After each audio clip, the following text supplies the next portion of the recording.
Hey guys, it's Tenchi. So, as I said in a recent rambling vlog, this is going to be my first top 10 video on Once Upon a Time. So I hope you enjoy. First off, spoiler alert, um, I might say stuff that if you have not seen the show, you're going to be surprised.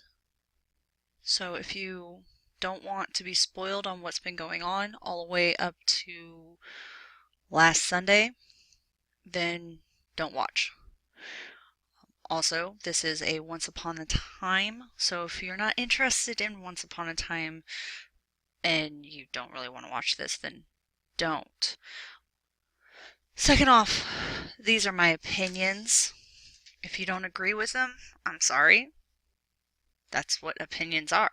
They're what someone else thinks. Tell me what you think. If you put number one is actually number five, or you actually thought number two should have been number one. Tell me, I'd love to hear what you guys think.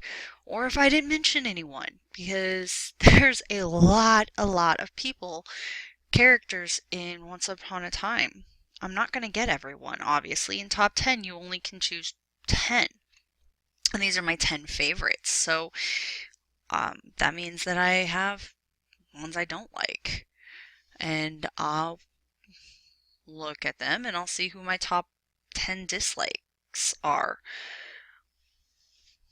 So just keep in mind these are my opinions. So these are my top 10 villains in Once Upon a Time. And it does go from season 1 all the way to season, what we're in, 5, I believe we're in. Yeah, season 1 to season 5.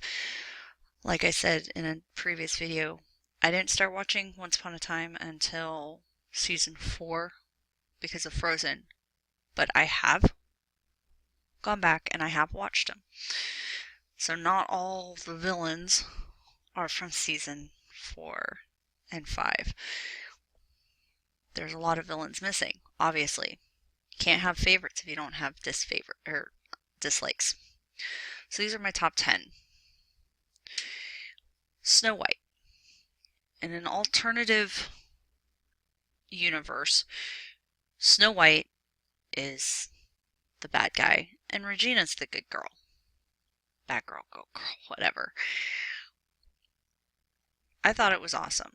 It gave us another side of Snow White that we don't see, of what it could have been like. Maybe they could have brought more characters in, because if Snow White's alive, well then who else was alive? Or not Snow White, sorry. If Snow White was the evil queen, who else may have been alive and who else may have been not alive? But what they did was awesome. I think that they should bring the idea back. Maybe not obviously there, but with how things are now, maybe they should bring Snow White, Mary Margaret turning evil. They're in Hades, and if things go the way Hades wants, they're in the underworld, sorry. Whatever you guys want to call it, Hades, underworld. But if Hades gets what he wants, he could put an evil soul like Cruella into someone pure like Mary Margaret. That would maybe work, switch the twins. The charming twins. His twin is there. I could see him switching places with his brother, and then good Prince Charming is in the underworld while his evil twin brother is out in the open. Anyway, I like the idea. I think they should try it again because it was fun to watch, to see it reversed. At number 9, we have Emma Swan. Another goodie, but because she's the savior, because she's the good person, she's not on the top. but she was the Dark One. She got a longer stint as the Dark One, so she's in front of her mom, obviously, but she still ended up being good. If Rumpelstiltskin can go from being the Dark One to not being the Dark One to being the Dark One again, then they could do it again to Emma. Maybe it's the urge to be the Dark One is still there. Yeah, she had good intentions, but, dig deeper into it. But I thought even the costumes, what they used was great. The dream catchers, the outfit. I didn't really care much for the hair. It was just too chalky. But then again, you look at Rumpelstiltskin, not Mr. Gold, and I'm surprised that he doesn't go back to his original appearance now that he's got his magic. But anyway, at number 8 we have Peter Pan. Peter Pan, I guess if anyone knows the real story behind Peter Pan, you could say they should have saw it coming. He is, in the original story, is the bad guy. And anyone who doesn't know the dark history or dark background to this story, if the Lost Boys got older, they were killed.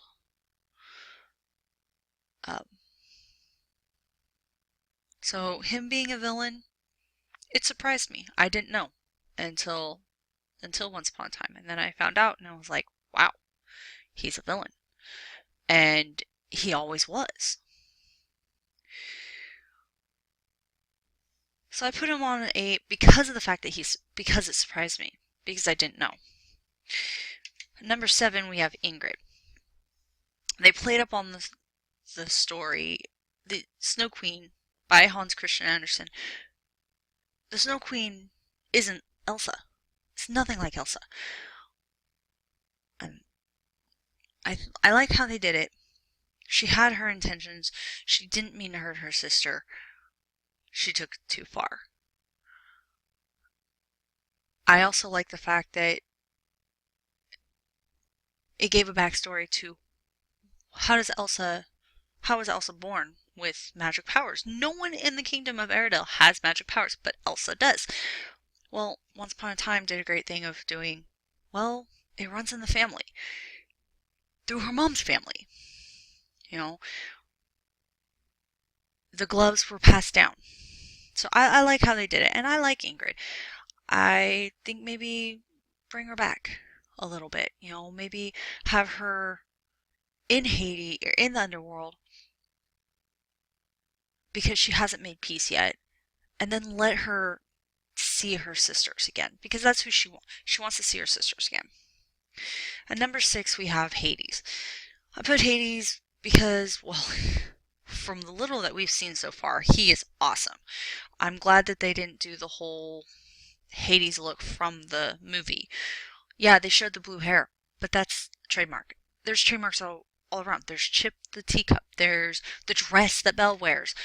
There's the apples from Snow White, the Evil Queen. They're trademarks, so of course they're going to show. But he doesn't have blue hair all the time, or blue flamed hair. That's great. I love it. It's great. I see potential. He is a great villain. I could see him going up in my list the more I see. It's still new. So that's why he's not up there yet, because I want to see more. Maybe one day, whenever Once Upon a Time ends, and I hope it doesn't end anytime soon, I can do a final video of my tops. When we see more characters, when we see more villains. But right now, he's at number 6, and because I see potential in him. Number 5, we see Zelena. She will be back. I mean, with the rumors that there's going to be a Dorothy, there's Wicked Witch is going to be back. I'm hoping she can turn good, because if little Henry can change Regina, then the baby can change Zelena.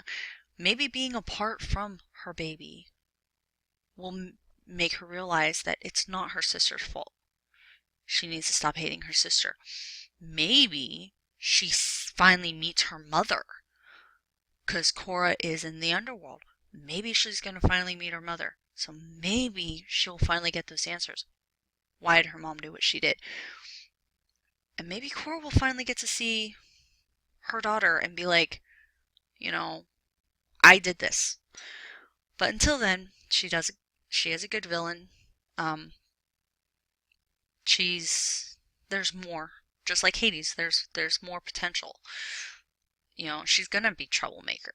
She's gonna be the troublemaker for a while.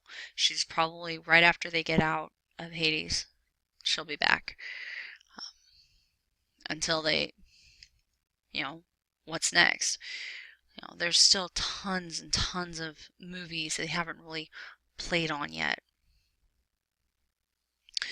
And they do seems to be that if it's a new Disney movie that's really good, they use it. Hence the fact we have Wizard of Oz, the Great and Powerful Oz, I think it was called. I don't know, I haven't seen the movie. It just came out. Frozen, it just came out. They ended up using those characters, even though there's other characters that I will get into on another video that I don't think got enough time. That will not here, or that had already been released. Number 4, we have Korra, Mother Dearest. What mother could give up a child? And what mother could be so cruel, wanting what she wants? She says she does it for her daughter, but in all honesty, we all know she does it for herself. How she hooked up with Henry, he was a great man. Regina's father was just so pure-hearted, and I'm glad how that episode ended, where he got to go a crossover, because he was a good heart. He just, how Korra could be married to him, I don't know how he put up with it, but that's my opinion. But Korra is evil, and she got what she deserved. We will see her some more, because that's not her life. She doesn't want to be in the rags. She's going to help them. She will be back, and she's going to help them get away from Hades. At number 3, we have Regina. Good Regina beats out her mother. Obviously, she's good. We know she's good, but we still see those glimpses of how she was in the Enchanted Forest. We still see the evil. That's just what makes her so good. She's learning from it. She's still learning this happy ending. She wants the happy ending, but she doesn't know how to keep it. She has the happy ending, she just doesn't know how to keep it. So she's number 3 because she is evil. She is evil, but she's good. And obviously she's one of the main characters. And number 2, we have Hook. Well, it's kind of hard to say why I put him at number 2. Maybe it was because he's Captain Hook. And I'm glad they did away with the long hair. He was a dark one. He's got problems, and you see that. But he plays a really good, maybe it's his looks. I'll admit, it's probably his looks. Just look at those eyes. Those eyes. I like Hook. I root for Captain Swan. Go Captain Swan, along with Rumple. But yeah, he's number 2, and at number 1, we have Rumpelstiltskin. You guys all probably knew it was going to be him. He is the top villain, and I mean, when you run out of ideas or not even run out of ideas, but get an idea of, he's the crocodile, he's the beast, he's Rumple, he's everything. So he's the dark one, and he will always be the dark one. So those are my top 10 villains. I will probably post, don't know when I find out who I want my top 10 least favorites. But until then, I hope you enjoyed it. See ya!